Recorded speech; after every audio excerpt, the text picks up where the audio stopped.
Medidas de prevención en caso de sismos o terremotos. Verifica anticipadamente estanterías, paredes y áreas riesgosas e informa para su adecuación. Es muy importante que participes en los simulacros de evacuación. Cerciórate que en el kit de emergencia existan linternas y pitos. Durante el evento telúrico, recuerda que no debes correr, mantén la calma y no grites. Por ningún motivo utiliza el ascensor. Protégete junto a columnas o superficies que resistan la caída de objetos. Identifícalos con anterioridad. No te acerques a ventanas ni estanterías que representen peligro. Ubícate cerca de columnas, agachado y cubriendo lo mejor posible tu cabeza y cuello con las manos. Recuerda siempre que se presentarán réplicas y verifica objetos inestables para evitar más accidentes. Si te encuentras en la parte exterior, debes tener distancia de árboles y postes. Para la evacuación debes salir ordenadamente sin obstaculizar las escaleras o puertas de emergencia. Si te encuentras atrapado, de ser posible, activa la luz de tu celular, un timbre fuerte o golpea un objeto que esté cerca para ayudar a tu ubicación. Es importante interrumpir los sistemas de energía y gas. Al salir, ten cuidado con la caída de vidrios y objetos contundentes y dirígete al punto de encuentro asignado en los simulacros. Los sismos o terremotos no se pueden prevenir, pero tú sí puedes salvar tu vida y la de los demás.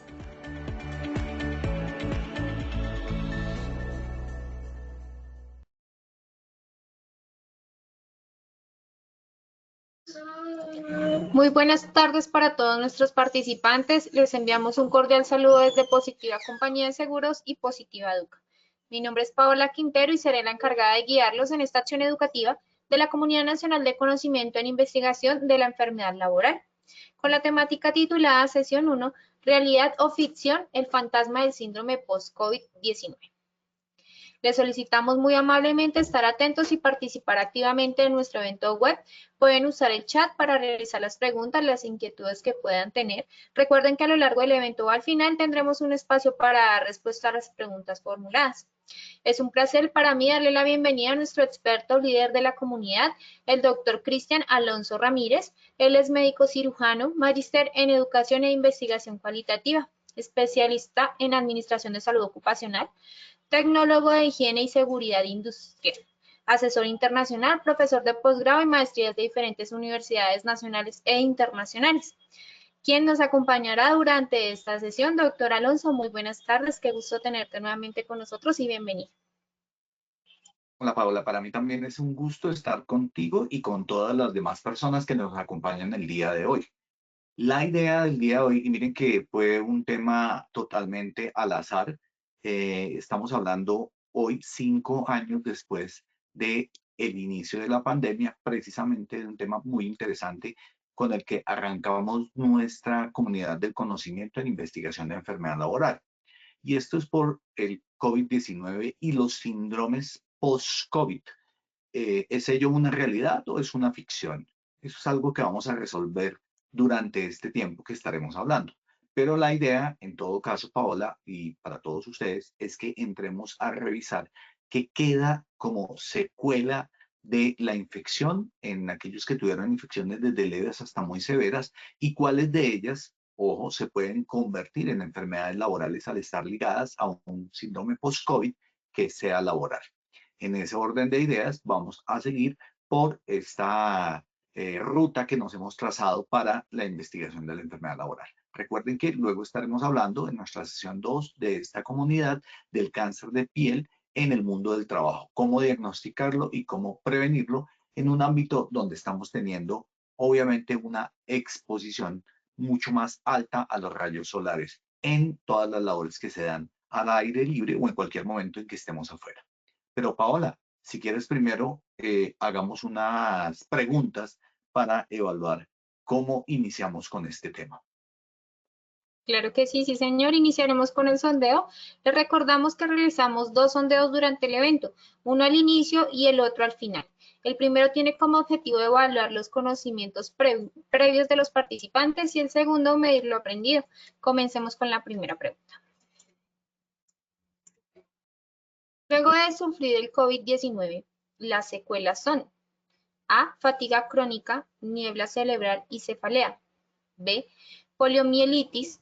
C, silicosis. D, ninguna de las anteriores. E, todas las anteriores. 15 segundos para conocer los resultados de esta primera pregunta. Estos son los resultados de nuestra primera pregunta. A, fatiga crónica, niebla cerebral y cefalea, 52%. B, poliomielitis, 2%. C, silicosis, 0%. D, ninguna de las anteriores, 20%. E, todas las anteriores, 26%. Continuamos con nuestra segunda pregunta de este sondeo inicial. La niebla cerebral por COVID-19 se caracteriza por A, dificultad de memoria, concentración y encontrar palabras. B, inflamación del cerebelo. C, hipoacusia neurosensorial. D, ninguna de las anteriores. E, todas las anteriores. 15 segundos para conocer los resultados. Estos son los resultados de nuestra segunda pregunta. A, dificultad de memoria, concentración y encontrar palabras, 71%. B, inflamación del cerebelo, 3%. C, hipoacusia neurosensorial, 0%. D, ninguna de las anteriores, 7%. E, todas las anteriores, 19%. Continuamos con nuestra tercera y última pregunta de este sondeo inicial. Sobre el síndrome post-COVID-19, ¿es cierto?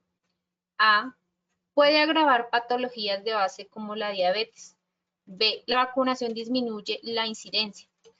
C, parece haber una propensión por autoinmunidad.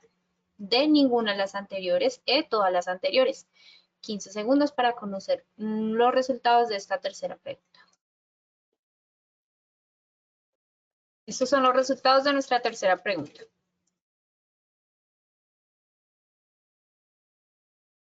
A, puede agravar patologías de base como la diabetes, 31%.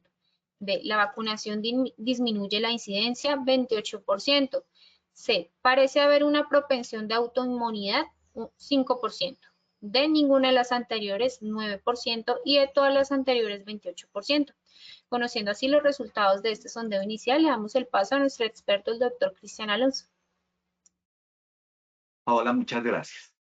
Bueno, es importante lo siguiente. En estos días ustedes han oído que se ha celebrado en varias ocasiones, más bien, se ha conmemorado, porque pues no podemos celebrar un evento como la pandemia que dejó muchos muertos. El problema es que el tema de la pandemia, o mejor, el problema no, el tema de la pandemia es que era pandemia por la gran capacidad que tenía de contaminar a muchas personas y llevarlas a sufrir o no una patología, pero se extendió por todo el mundo de una manera rápida, por eso se llamaba pandemia. La mortalidad no era tan alta, pero se daba. Hay, obviamente, y ustedes oyeron muchos comentarios durante la pandemia que hablaba que había muchas patologías que eran más mortales que el COVID. Eso es cierto.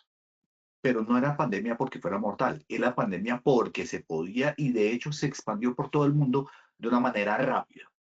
El 20 de marzo del año 2020 se hizo el comienzo del cierre de, de todos los sitios y obviamente una cuarentena que hace más de 100 años no se sufría, desde los problemas de la fiebre española, bueno, en fin.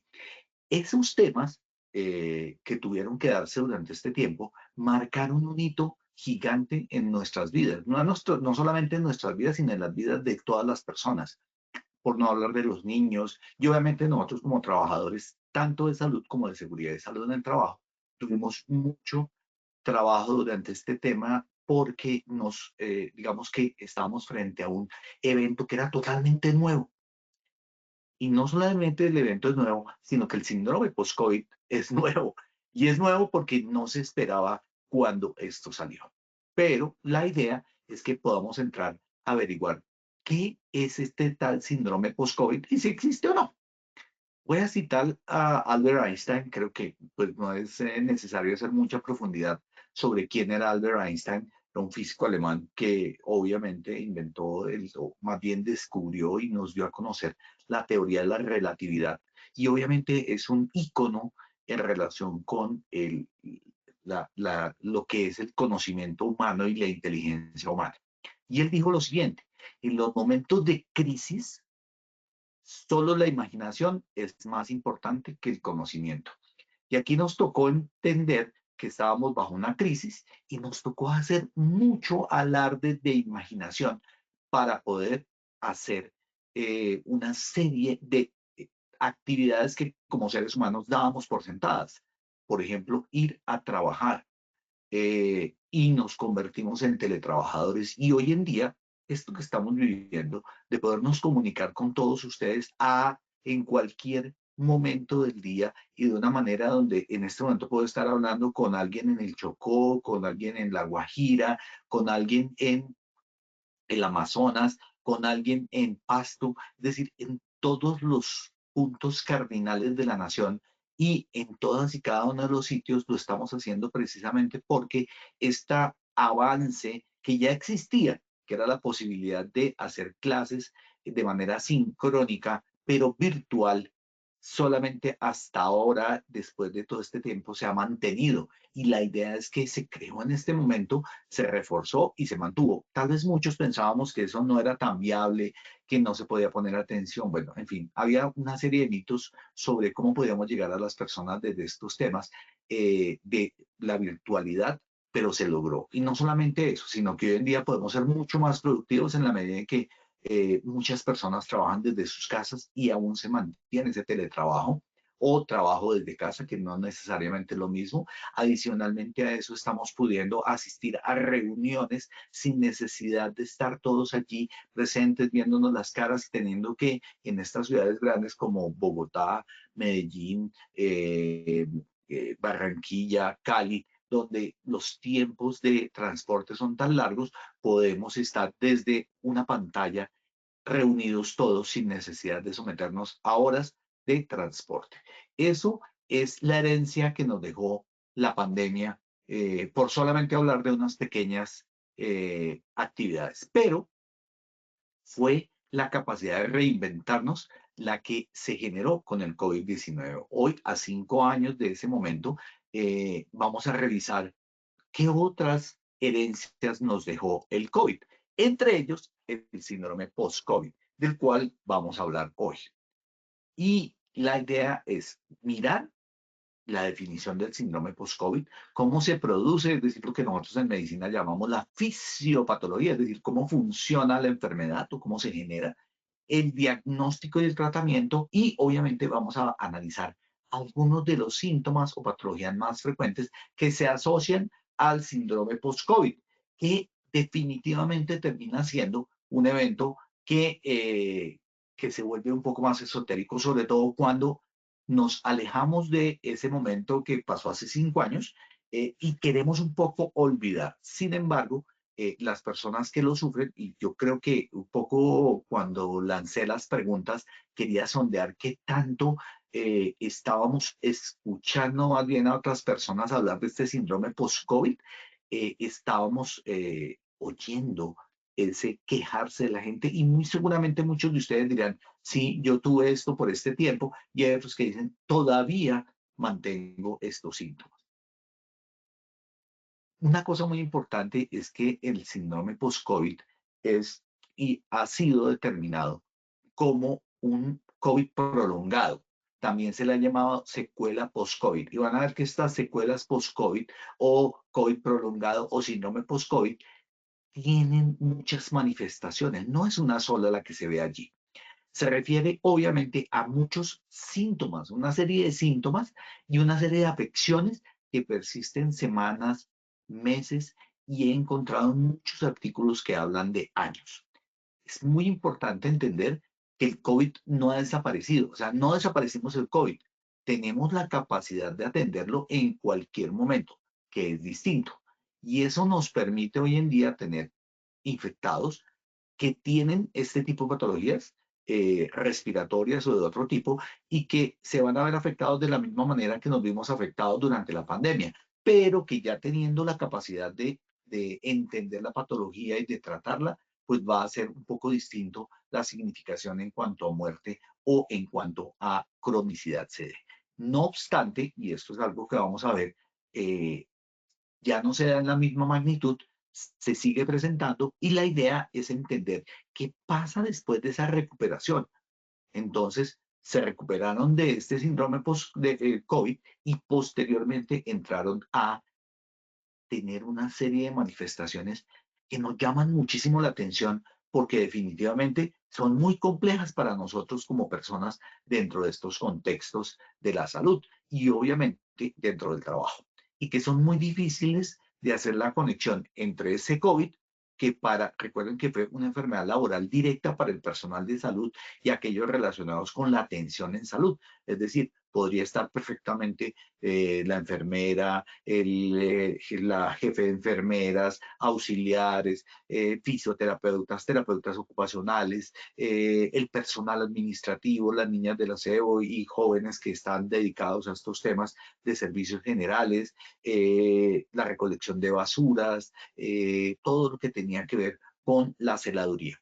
Y estas personas que se vieron afectadas dentro de este proceso del COVID-19 como enfermedad laboral directa, muchos de ellos quedaron con algunas secuelas que deben ser conectadas como una enfermedad laboral. Si es que el COVID fue declarado como enfermedad laboral. Ahora, recuerden que otras personas, sin necesidad de estar en el sector salud, sino por su labor de atención, tuvieron un COVID-19 que no era una enfermedad laboral directa. Y entonces allí también se pueden dar estos síndromes post-COVID.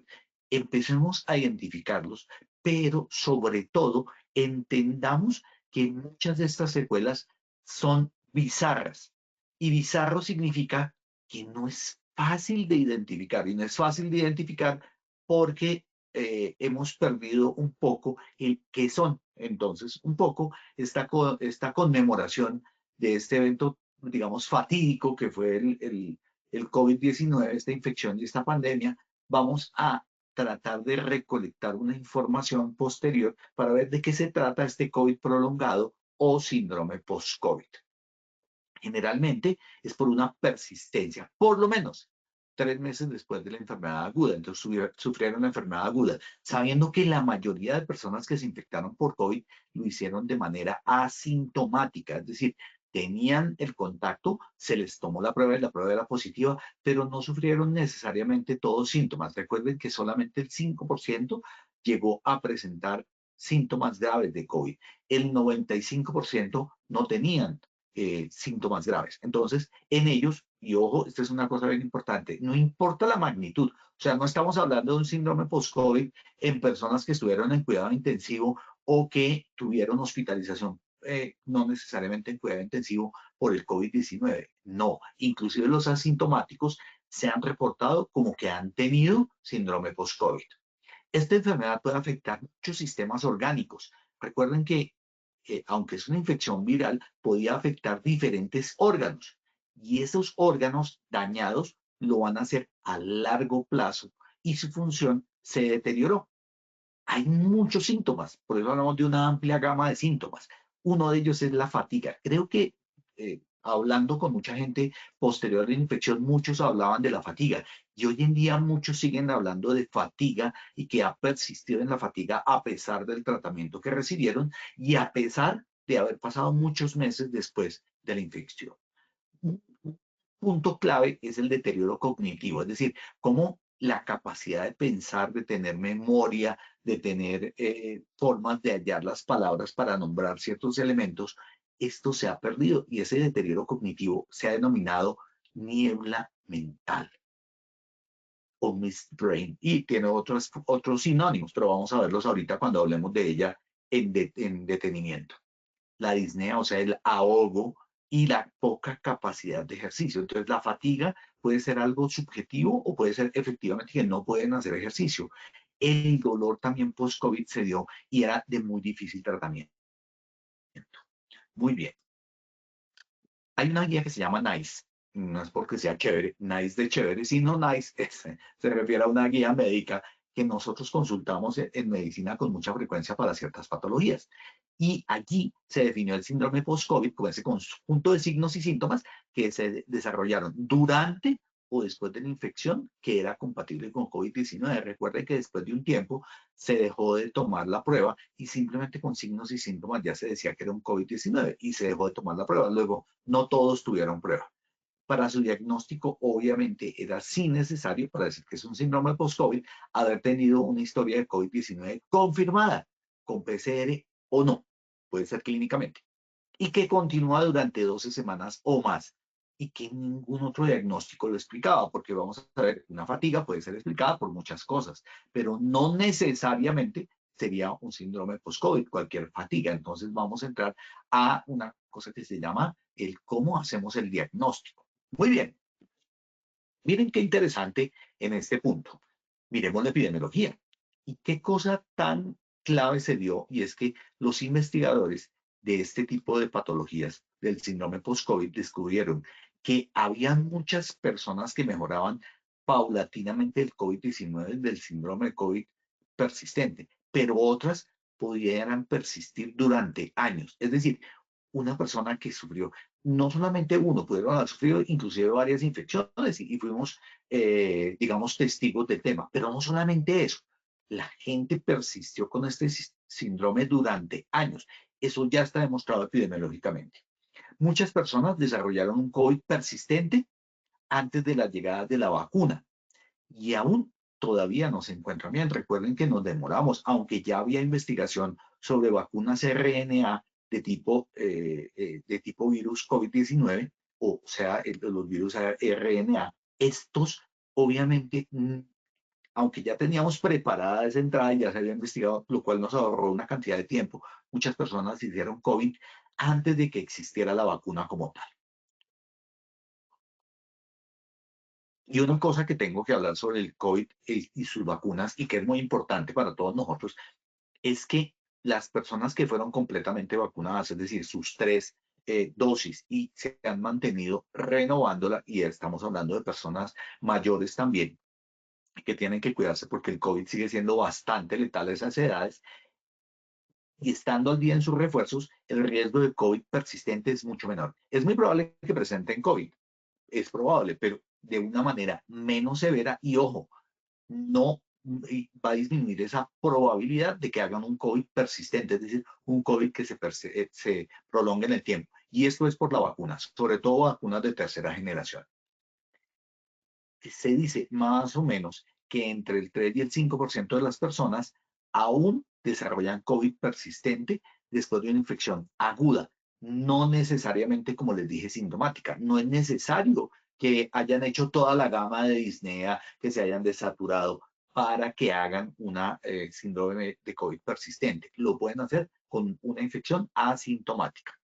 Solo en el Reino Unido se han hecho, digamos, encuestas para averiguar cuántas personas presentaron o presentan aún un COVID prolongado o un COVID persistente o un síndrome post-COVID, y se dice que más o menos el 1.8% de la población, o sea, de cada 100 personas, 2 presentan síndromes post-COVID. Y eso es una magnitud grande en términos epidemiológicos, es decir, 2 personas de cada 100 lo desarrollan. Luego, no estamos hablando de algo tan esotérico y ojo, es cierto que existe. Entonces estamos frente a una realidad y no frente a un mito.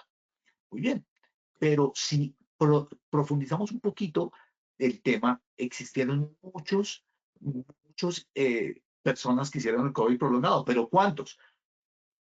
Más o menos lo que se ha estimado entre todos los estudios y varían mucho.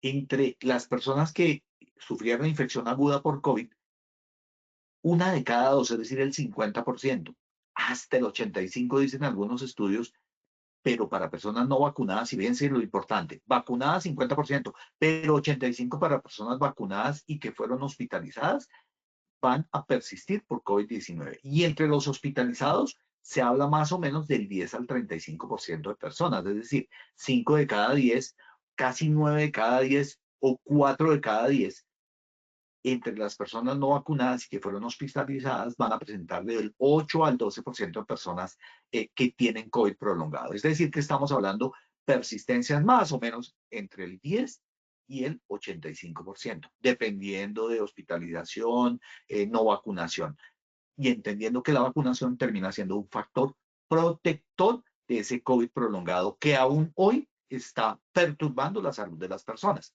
El COVID prolongado, entonces, después de una infección aguda, miren cómo persistió entre el 45 y el 50%. Claro, es muy probable que haya sesgos. ¿Qué significa sesgo? Que haya desviaciones en la forma en que estamos interpretando estos estudios.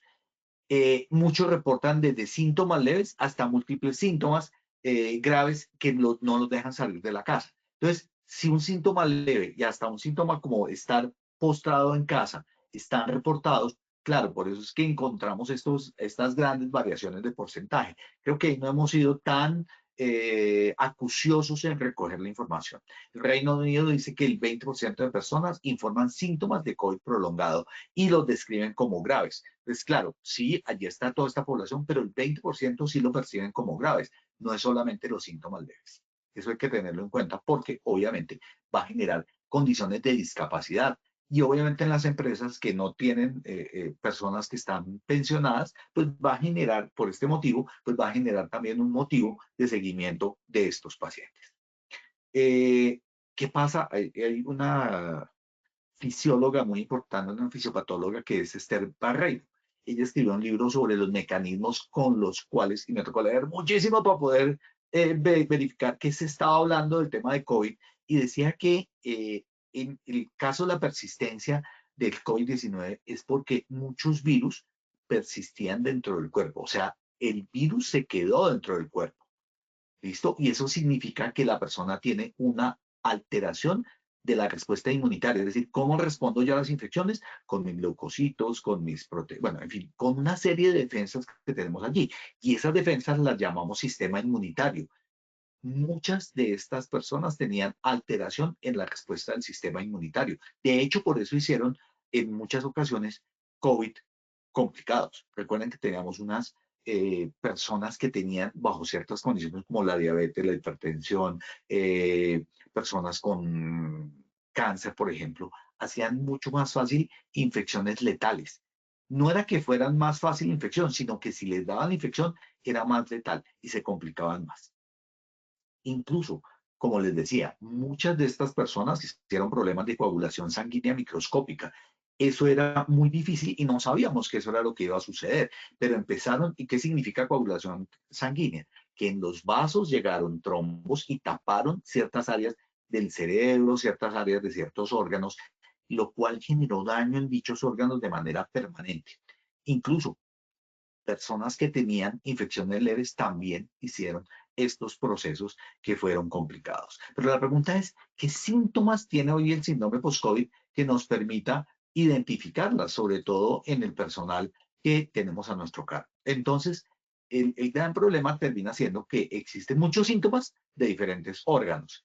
Entonces uno dice, bueno, pero ¿cuáles son? Después de persistir esta enfermedad, empezaron a aparecer estos signos y síntomas y estos podían cambiar, reaparecer o inclusive desaparecer en el tiempo, lo cual hace muy difícil entender los síntomas. Sin embargo, voy a hacer un listado de aquellos que más frecuentemente en la literatura se muestran. Entonces, por ejemplo, el síndrome post-COVID puede variar desde una fatiga persistente, es decir, sensación de cansancio todo el tiempo, dificultad para respirar, que lo llamamos disnea, o que le falta el aliento cuando camina. Creo que esos dos sinónimos quedan mucho más claros que disnea, y obviamente porque disnea es un término médico. Las dificultades cognitivas, que es lo que hemos llamado o lo que se describe como niebla cerebral. De hecho, la gente es muy persistente en decir, mire, siento como si tuviera una bruma ya en el cerebro que no me permite pensar. Ya vamos a mirar qué pasa con eso. El dolor muscular o articular, precisamente esas pequeñas microtrombosis generaron dolores persistentes a niveles musculares y a nivel de la articulación. Tos persistente, y hablamos de tos persistente, aquella que está por más de un mes o que se presenta por más de un mes, así se haya hecho el tratamiento. palpitaciones cardíacas. Muchas personas mantuvieron la pérdida del sentido del olfato y del gusto por mucho tiempo. Algunos la recuperaron, la mayoría, pero algunos persistieron en dicha pérdida.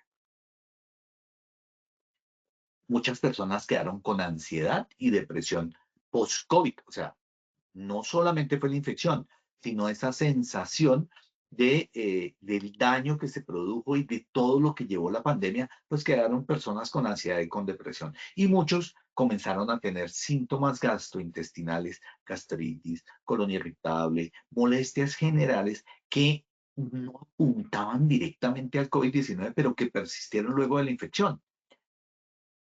Los efectos a largo plazo decían que las personas que tienen síndrome post-COVID, el 58% persistieron con fatiga, o sea, 6 de cada 10 hicieron fatiga. Casi 5, 44%, es decir, 4 a 5 de cada 10 personas tuvieron dolor de cabeza. El trastorno de atención, casi 3 personas, 27%. La pérdida de cabello, 25%. Interesante ese término de esa alopecia post-COVID o pérdida del cabello por COVID. La ageusia, es decir, la dificultad para tener sensación del gusto, o sea, pérdida del gusto, 23%. La polipnea, es decir, que respiraban de manera mucho más frecuente que el resto de personas, y el ahogo, estaba más o menos por el mismo, 21-24%. Dolores en las articulaciones, 19%. Y la anosmia, es decir, la falta de olfato, en el 21%. Luego ya por el ámbito del día es un poquito más, 13% ansiedad, 12% trastornos digestivos, pérdida de peso en el 12%. Algunas personas podrían decir, bueno, como estaba en sobrepeso, esto nos ayudó bastante.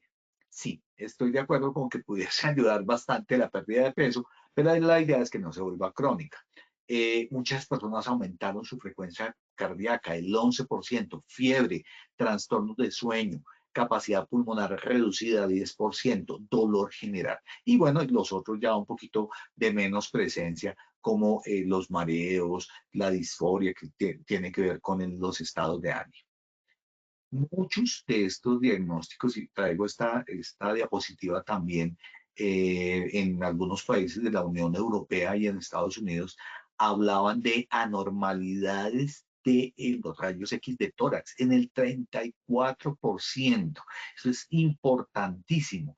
Paranoia, pacientes, claro, no muchos, pero algunos con paranoia. Obviamente que el dolor de cabeza fue uno de los más presentes, la ansiedad y depresión, y como se dan cuenta aquí en este estudio europeo, también se hablaba de pérdida del cabello. Muy bien, pero ¿cómo fue ese síndrome post-COVID-19 y cómo afectó los riñones, los pulmones, el cerebro, el corazón y la sangre? Miren que esta es una imagen que traigo de la OMS y de la OPS, la Organización Mundial de la Salud, y la Organización Panamericana de la Salud. Estaban diciendo, mire, el síndrome post-COVID provoca una amplia gama de síntomas generales, desde generales hasta graves. Ustedes se dieron cuenta allí que hablábamos de cosas nimias, como es la pérdida del olfato y del gusto, a pesar de que obviamente es una gran tragedia para uno, pues no es un síntoma gravísimo o no es una consecuencia gravísima del síndrome post-COVID. Sin embargo, es muy molesta. Hasta problemas de corazón, pulmones y cerebro que se mantienen en el tiempo. Esto lo pueden encontrar ustedes en este sitio web de la Organización Panamericana de la Salud, en donde se habla de inclusive de las enfermedades posteriores a la aparición del COVID-19. Muy importante entender que entre más comorbilidades, es decir, cuando la persona ya tenía enfermedades persistentes antes del COVID, el COVID prolongado las agravó. Por ejemplo, asma, personas que eran asmáticas y tenían COVID-19, obviamente su persistencia del asma se aumentó y se agravó. La alergia en algunos de ellos se hizo a más sustancias o a más exposiciones. El déficit de atención, personas con déficit de atención e hiperactividad aumentaron este déficit de atención. Los dolores en los músculos y en los huesos también, si estaban previos, se agravaron con la presencia del COVID-19 y se prolongaron en el tiempo. La diabetes también. eran diabéticos, obviamente eran más sensibles a tener COVID-19, pero además de eso terminaron teniendo, como les digo, entre 2 y la mitad de cada uno de los que estuvieron allí hospitalizados teniendo síndrome post-COVID. Los problemas de insomnio también es algo que, si bien es cierto no es tan frecuente, termina siendo muy molesto para las personas. Habíamos hablado casi del 20% de personas con trastornos del sueño posteriores a la infección y que se prolongaron inclusive años y que aún persisten. Y que se exacerbaban con base en el COVID. Entonces también personas que tenían dolor de cabeza, que tenían estos problemas de insomnio, se les aumentó el dolor de cabeza. La fatiga crónica se aumentó, esa fragilidad de estas personas también se aumentó. Y obviamente estaban siendo exacerbadas, aumentadas en estas personas. ¿Cómo se diagnostica el síndrome post-COVID? Aquí hay unos libros de Panamericana y del Instituto Mexicano de Seguros Sociales, de Jalabe y Robledo y el doctor Fajardo. Ellos hablaban del síndrome post-COVID, hablaban de certezas e interrogantes. Después encontré, cuando armé esta conferencia, yo recordaba que había leído este libro, por eso lo busqué con persistencia hasta poderlo hallar. Inclusive tengo una versión, creo que les dejé el link allí para que puedan llegar y leerla si a alguien le interesa. El diagnóstico es usualmente por el cuadro clínico, es decir, que se persista por lo menos 3 meses después de que ha pasado el COVID. Y puede durar 2 meses o más la patología. Como les digo, se está hablando de años después de la patología. Y que no pueden ser explicados por otra patología. Luego tendremos que entrar a hacer un diagnóstico diferencial. En las guías NICE, como les decía, en el National Institute of Healthcare, esos son NICE, habla de la forma en que debemos hacer el diagnóstico. Entonces dice, mire, los síntomas se presentan a menudo, pueden estar superpuestos con los signos de otras patologías que se tienen, fluctúan y cambian en el tiempo. A veces experimentan brotes, es decir, se exacerban y se vuelven más presentes, pero a veces disminuyen.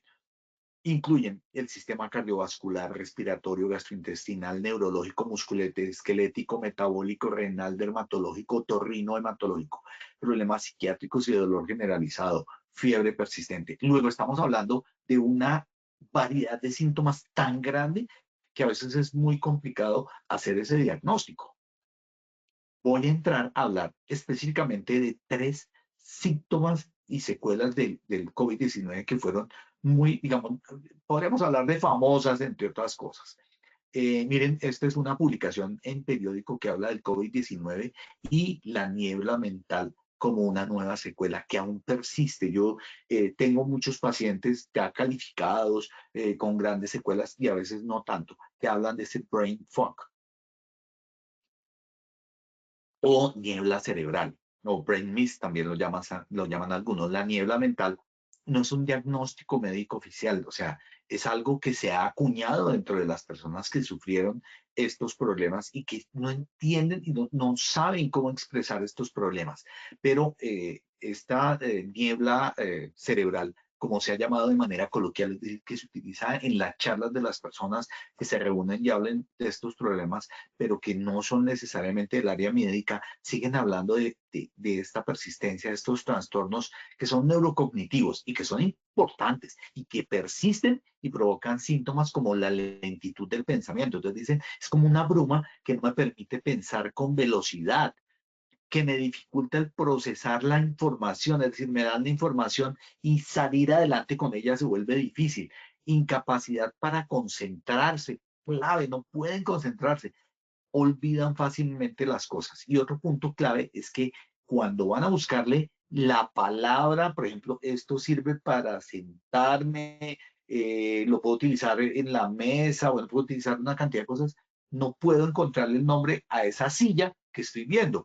Ese no encontrar ese nombre, esa anomia o problemas en nombrar las cosas, termina siendo una característica muy importante de esa niebla cerebral. En el caso del COVID prolongado, porque obviamente hay niebla cerebral por otros motivos, pero digamos que en el COVID-19 varían mucho de persona a persona estos síntomas. Sin embargo, estos son los más frecuentes en relación con la niebla cerebral. ¿Qué la causa? Parece que hay en el cerebro, llegan las arterias y las venas, hay una barrera entre el cerebro y la sangre, eso se llama barrera hematoencefálica.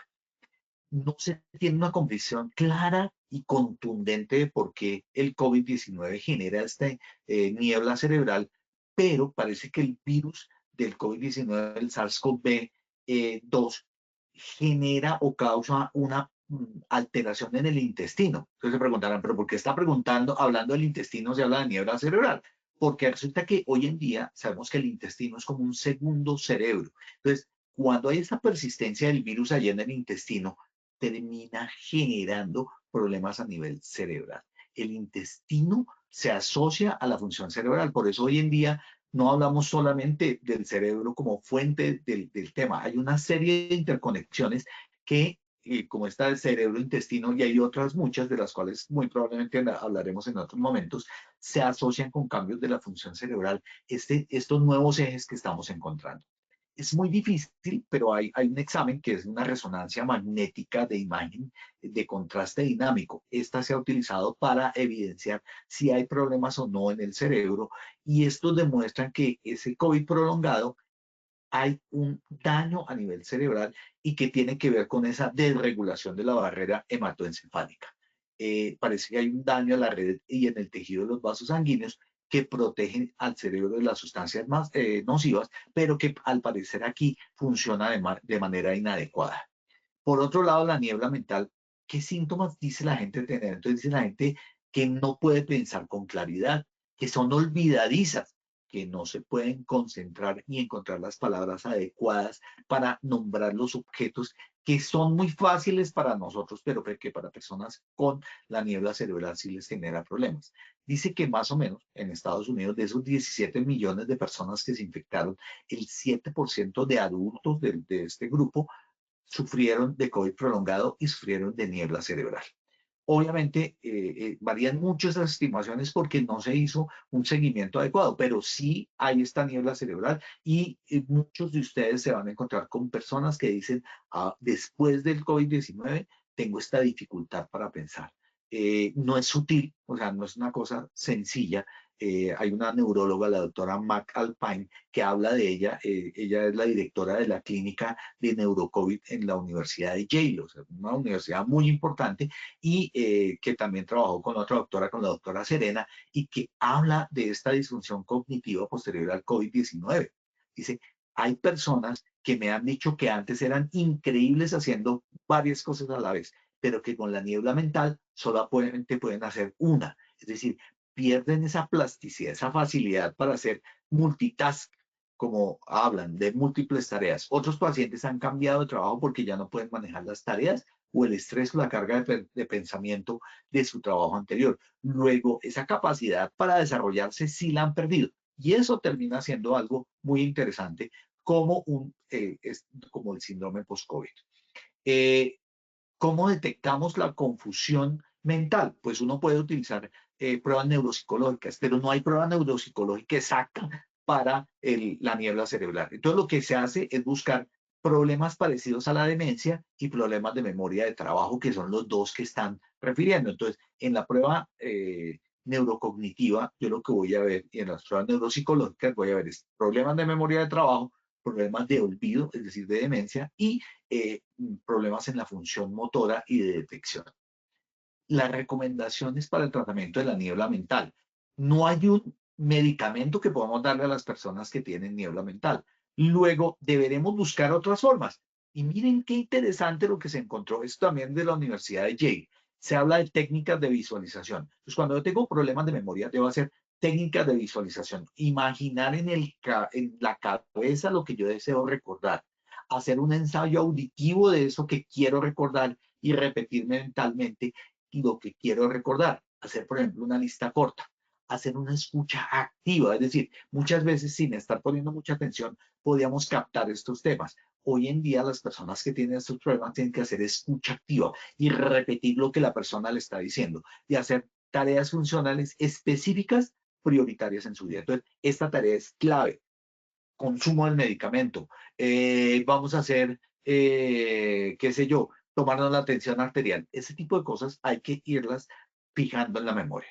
Incapacidad para concentrarse. Cuando la persona tiene incapacidad para concentrarse, en esos momentos en que se siente confuso mentalmente, debe tomar un descanso de baja estimulación. Eso significa que se meta en un cuarto oscuro si puede, o simplemente cierre los ojos, apague el teléfono, y ponga un temporizador y durante 4 minutos haga como una anulación de todo ese ruido alrededor, porque eso no le ayuda a concentrarse. Y cuando hacen esto pueden concentrarse de nuevo. Miren que estas son técnicas bien interesantes, no necesariamente de medicamentos, porque como les digo, no hay medicamentos para esto. Cuando no pueden encontrar la palabra correcta para designar un objeto o algo o una persona, yo lo que puedo hacer es ponerme un objetivo en la cabeza que represente esa palabra que me hace falta. Imaginar todo lo que tiene que ver con ese objeto, hablar en torno del objeto. En muchas ocasiones lo que pasa es que si bien es cierto, nosotros no recordamos, o la persona que tiene la niebla cerebral no recuerda la palabra, la gente alrededor sí. Y eso hace que cuando la persona hable, otras personas lo pueden ayudar a complementar. Pero además de eso, cuando la persona hace esto, describe las cualidades físicas del objeto, el aroma, el sitio donde está, pues eso sí lo puede ayudar a recordar la palabra. Pero si no recuerda la palabra, por lo menos las personas que están alrededor van a entender de qué está hablando. Está también la fatiga crónica. También es un tema, es tan difuso que es muy difícil de manejar. El síntoma de COVID, que de los más frecuentes, ha sido la fatiga. Fíjense que hablábamos del 45% allí. El síndrome de fatiga crónica lo han llamado encefalitis miálgica o enfermedad sistémica de intolerancia al esfuerzo. Tiene unos nombres espectacularmente complicados, pero básicamente es fatiga y fatiga para desarrollar el ejercicio.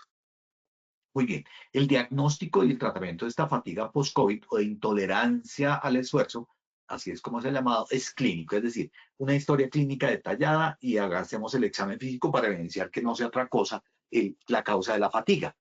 Se le puede hacer cuadro hemático, azúcar, cómo está el nitrógeno ureico, es decir, cómo está funcionando el riñón, para eso hacemos BUT y creatinina, cómo están los electrolitos, cómo está funcionando el hígado, cómo está funcionando el colesterol y triglicéridos, la proteína C reactiva, vemos a ver si tiene un factor reumatoideo positivo, vemos la hormona estimulante del tiroides, que el hipotiroidismo es una causa de fatiga también, y vamos a entrar a mirar, claro, el cortisol salival, recuerden que se utiliza también en estrés. Esos exámenes nos ayudan de manera general y este es sacado de un artículo que habla de encefalitis miálgica y fatiga crónica específico para hacer el diagnóstico. Entonces, estos nos pueden ayudar porque le permiten a uno discernir. Estamos hablando de una fatiga post-COVID o una fatiga por cualquier otro motivo que también se puede dar. ¿Qué estrategias terapéuticas hay para hacer? Entonces, uno, recuerden que no podemos estudiarlo solos. Tenemos que hacer un enfoque multidisciplinario. La terapia cognitiva conductual, que la utilizan muchos de los psiquiatras, súper importante para este manejo. La rehabilitación física y ocupacional es súper clave. Ayuda mucho esta rehabilitación física. El manejo de sueño. Recuerden las técnicas de sueño, es decir, tener una hora para acostarse, una hora para levantarse. Eso se llama higiene de sueño. Entonces tenemos que tener técnicas de higiene de sueño. Apoyo nutricional, apoyo psicológico. Fíjense que estamos hablando de técnicas que son en general muy buenas para ayudar no solamente en las fatigas post-COVID, sino en muchos temas de nuestras vidas. Incluir una tabla comparativa de los diferentes tratamientos y recordar siempre que no contamos con ningún medicamento específico para la fatiga. La cefalea post-COVID también súper frecuente durante estos procesos. Es decir, un dolor crónico de cabeza que venía o que apareció después del COVID.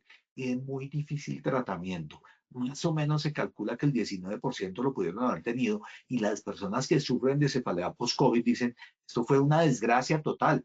O sea, el dolor de cabeza llegó y persistió, se mantuvo y eso fue un tema muy complejo para las personas.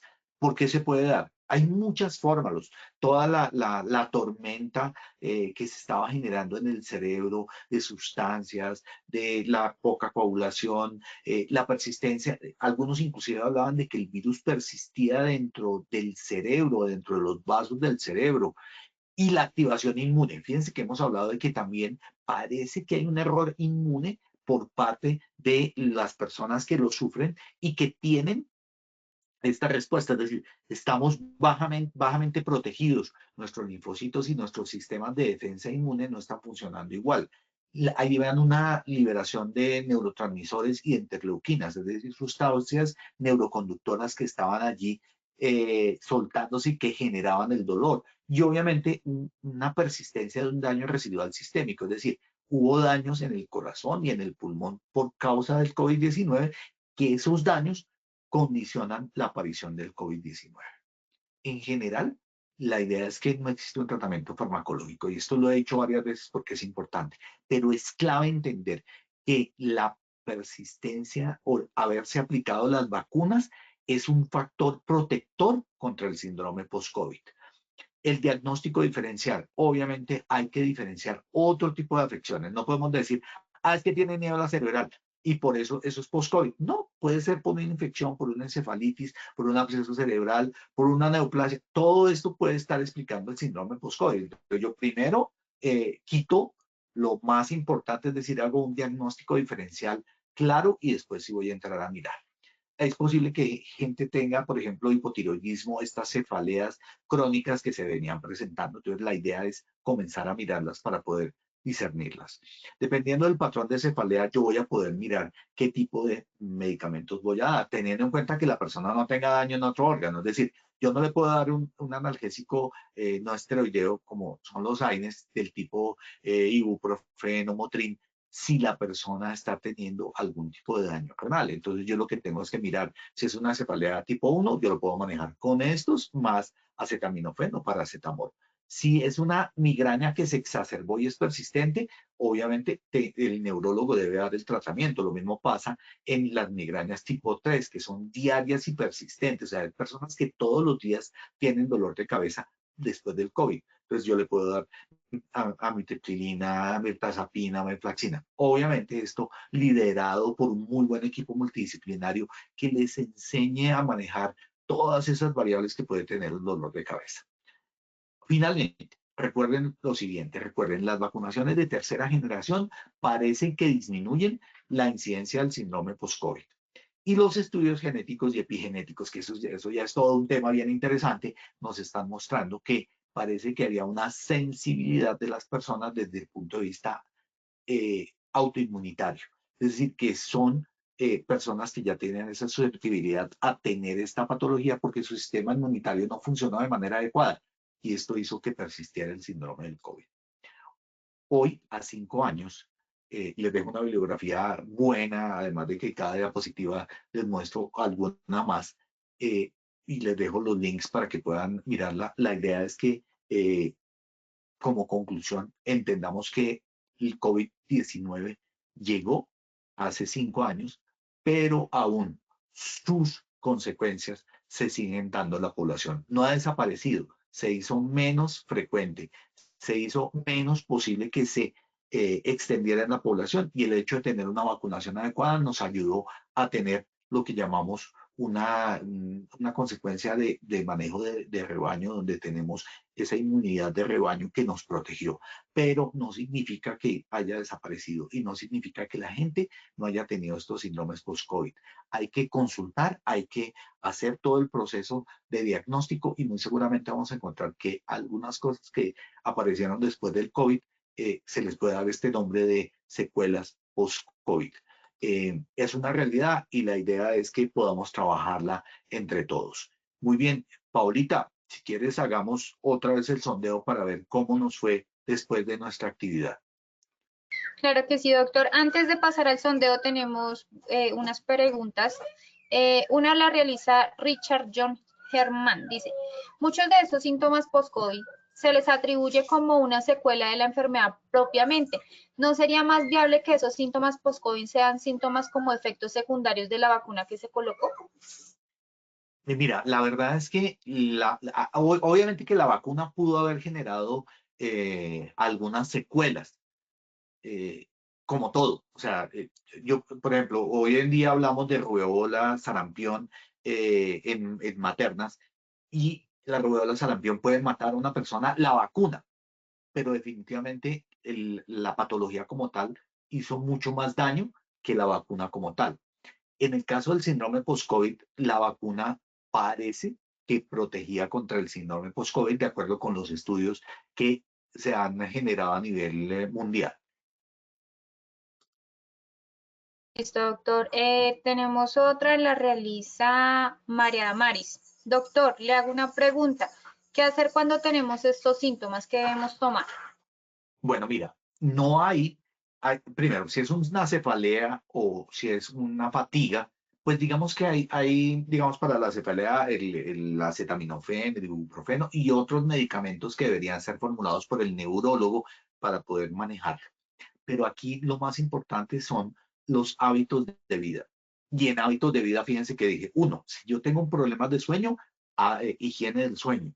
Si estoy teniendo algunos problemas allí, de una inflamación crónica, porque como les decía, el tema del post-COVID termina siendo un problema de daño y el daño se genera hacia inflamación crónica. Entonces, hay algunos medicamentos, como por ejemplo, y creo que ustedes lo vieron, de la GIL, que son esto no es se llama homotoxicología, y por ejemplo, el Traumel y medicamentos antivirus generaron un buen bienestar. Entonces, digamos que la terapia alternativa, terapias de tipo ocupacional y físico ayudan mucho a superarlo. No hay definitivamente un medicamento contra este síndrome, pero sí se puede ayudar a manejar con base en estas terapias alternativas que tienen mayores posibilidades de ayudar. Listo, doctor. Muchas gracias a tus respuestas. Vamos a continuar entonces con el sondeo final. Claro, vi que había muchas preguntas, pero sí, no tenemos tiempo para tantas. Ok, muy bien. Listo, primera pregunta. Luego de sufrir el COVID-19, las secuelas son A, fatiga crónica, niebla cerebral y cefalea, B, poliomielitis, C, silicosis, D, ninguna de las anteriores, E, todas las anteriores. Daremos 15 segundos a nuestros asistentes para que respondan la opción que consideren correcta. Estos son los resultados de nuestra primera pregunta. A, fatiga crónica, niebla cerebral y cefalea 83%. B, poliomielitis 2%. C, silicosis 0%. D, ninguna de las anteriores 1%. E, todas las anteriores 14%. Doctor, esta primera pregunta, ¿cómo nos fue? Nos fue muy bien. Imagínate que en el primer sondeo, que es la respuesta A, tuvimos 52% en el primer sondeo y en el segundo 83%. Efectivamente, la fatiga, la cefalea y la niebla cerebral. Listo, doctor. Muchas gracias. Continuamos con nuestra segunda pregunta. La niebla cerebral por COVID-19 se caracteriza por A, dificultad de memoria, concentración y encontrar palabras. B, inflamación del cerebelo. C, hipoacusia neurosensorial. D, ninguna de las anteriores, C, todas las anteriores. 15 segundos para conocer los resultados de esta segunda pregunta. Estos son los resultados de nuestra segunda pregunta. A, dificultad de memoria, concentración y encontrar palabras 75%. B, inflamación del cerebelo 7%. C, hipoacusia neurosensorial 0%. D, ninguna de las anteriores 3% y de todas las anteriores 15%. Doctor, esta segunda pregunta, ¿cómo nos fue? Efectivamente, es la pregunta A, la respuesta. La dificultad de memoria, de concentración y obviamente también esa dificultad para encontrar las palabras. Pasamos de un 70% a un 75%, es decir, muy buenas respuestas también. Aumentamos. Listo, doctor. Muchas gracias. Continuamos con nuestra tercera y última pregunta. Sobre el síndrome post-COVID-19, ¿es cierto? A, puede agravar patologías de base como la diabetes. B, la vacunación disminuye la incidencia. C, parece haber una propensión por autoinmunidad. D, ninguna de las anteriores o de todas las anteriores. 15 segundos para conocer los resultados. Estos son los resultados de nuestra tercera pregunta. A, puede agravar patologías de base como la diabetes 42%. B, la vacunación disminuye la incidencia 22%. C, parece haber una propensión por autoinmunidad 1%. de ninguna de las anteriores 1% y de todas las anteriores 35%. Doctor, esta tercera y última pregunta, ¿cómo nos fue? También muy bien, pasamos de una respuesta del 28% al 35%. Sigue siendo bajo, lo que pasa es que las otras son un poco confusas. Y sin embargo, por ejemplo, la grabación de la diabetes, que también está bien, es una respuesta correcta, también se le dio una alta respuesta. Pero de hecho pasamos del 28 al 35. Era la respuesta E, todas las anteriores. Muchísimas gracias a todos ustedes por sus respuestas y por haber estado allí y por persistir aún conectados a pesar de que ya estamos más allá de la hora. Y les quiero recordar que el martes 25 de marzo estaremos hablando sobre la importancia del diagnóstico de salud en la elección de la vacunación empresarial, que es un tema que me preguntan frecuentemente. Paulita, muchas gracias a ti y a todos los asistentes. Inge, que estén muy bien. Namaste. Doctor Alonso, muchas gracias por compartir con nosotros esta valiosa sesión. Nos vemos en futuras oportunidades. Así será. Recuerden que Positiva Educa realiza acciones educativas virtuales de 1 hora de martes a viernes. Estos no tienen costo y son certificados para afiliados, así que no dejes pasar la oportunidad de aprender con nosotros. De antemano, muchas gracias por su participación y acompañamiento. Les recordamos que pueden acceder a estas y muchas otras acciones educativas a través del Centro Virtual de Enseñanza y Aprendizaje Posipedia, www.posipedia.com.co, donde encontrarán todas nuestras comunidades del conocimiento y más información sobre nuestro Plan Nacional Multimodal de Educación en Seguridad y Salud en el Trabajo. También los invitamos a descubrir más sobre nuestras acciones educativas en www.posipediatalleresweb.com o siguiéndonos a través de nuestro canal de WhatsApp Positiva Educa.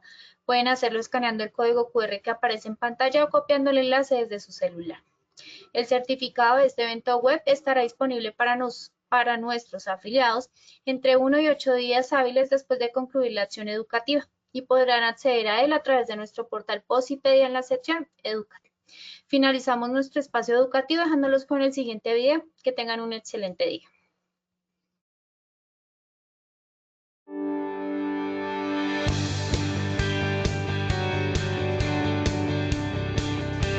En este evento dimos una cobertura importante con más de 350 participantes que se llevan conocimientos de todos nuestros programas para intervención de la siniestralidad en sus empresas. Es un congreso que me ha servido mucho, he despejado muchas dudas y he aprendido y tengo que aprender mucho más. Y Positiva abre las puertas para que estos conocimientos se den y podamos gerenciar y aplicar todos los conocimientos y cuidar mucho más de nuestro personal. Ha sido muy gratificante ver nuevas formas de aprender y de intervenir la seguridad y la salud en el trabajo.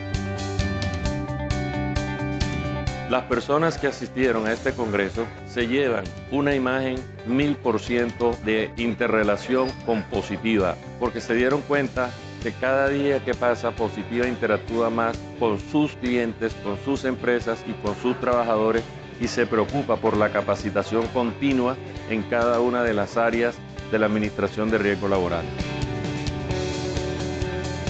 Todas las conferencias han sido excepcionales. Una en particular es aplicar la ética en nuestras empresas para el tema de ARL y esto despierta el sentimiento de ser humanos y saber que estamos trabajando con personas y que debemos cuidarlas para que esas personas regresen a su casa y a su familia. Los invito a que hagan partícipe de este tipo de actividades porque nos ayudan a enriquecer nuestro conocimiento, nos ayuda a conocer un poco más todos estos temas, por mucha o poca experiencia que tengamos, nos ayuda a sumergirnos más en esta bonita carrera, en estos bonitos temas que es la seguridad y salud en el trabajo. ¿Cómo estamos dejando el Atlántico?